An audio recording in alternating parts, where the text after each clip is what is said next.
I don't want to be the minister in years to come, when I am not, or even during my tenure, to be described as a minister who was tone deaf and blind to the realities of what we're facing.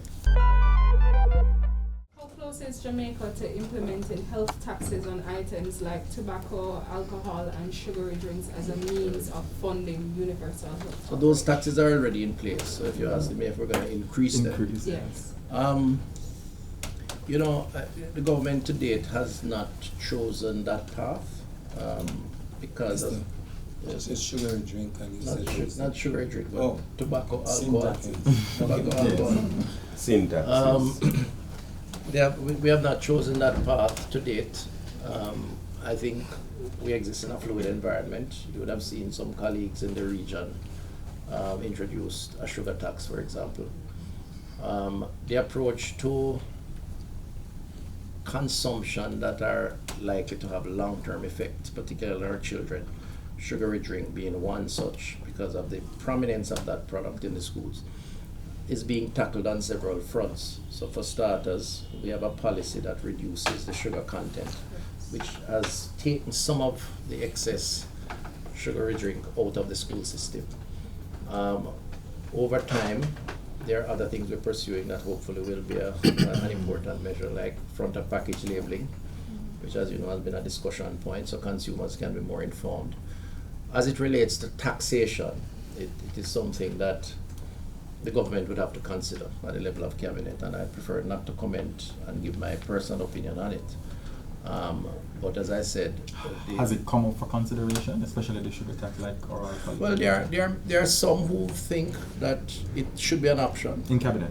No, well, I don't discuss what happens in cabinet around. Just to be clear, just to be clear. Just to be clear. Well, you said some, so I want to be clear who you're talking about.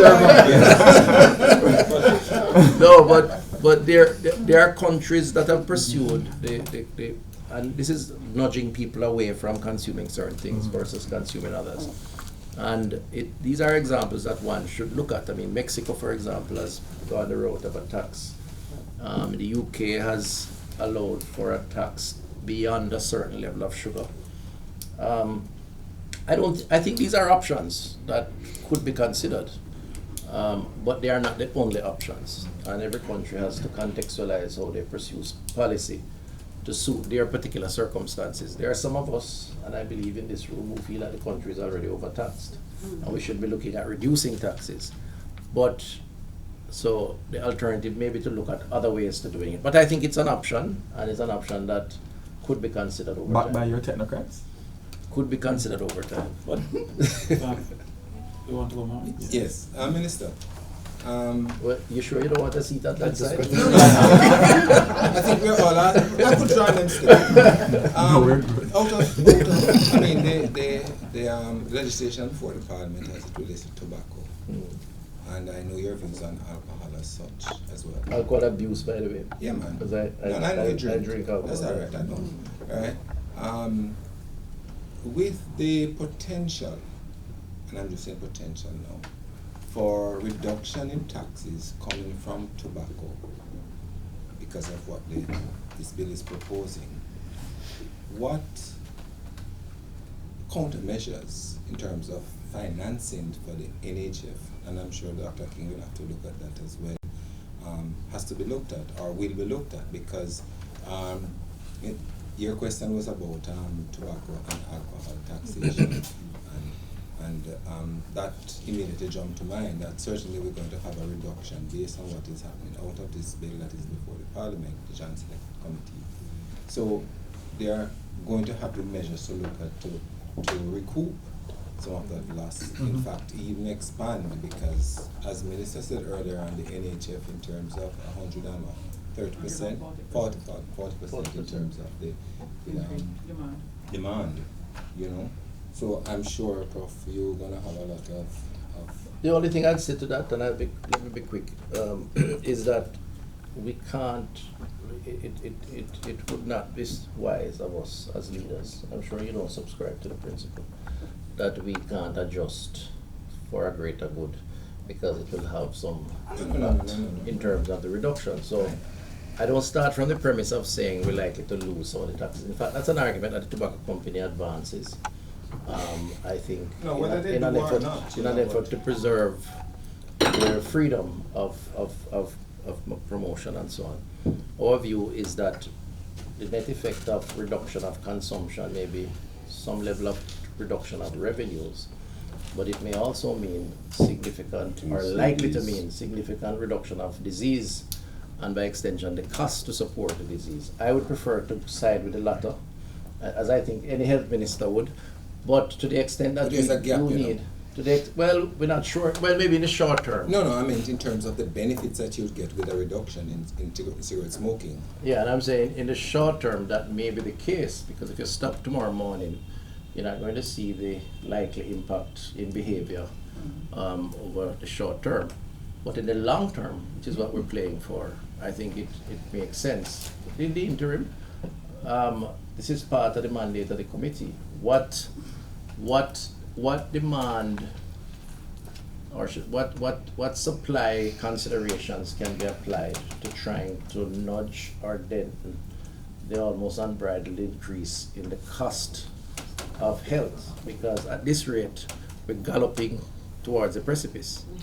And I make no apologies for it. I don't want to be the minister in years to come, when I am not, or even during my tenure, to be described as a minister who was tone deaf and blind to the realities of what we're facing.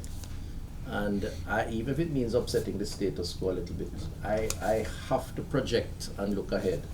And as I said in Parliament to my colleague, and I'm going to climb the tallest tree as a rock juggler. I'm going to look up ahead and say, trade wreck ahead. Thank you. Before you move on, I'd like to just make a point, because it is important we understand what is the objective of the sin tax. Because there are some governments who perceive the sin tax as just a more palatable way of raising revenue.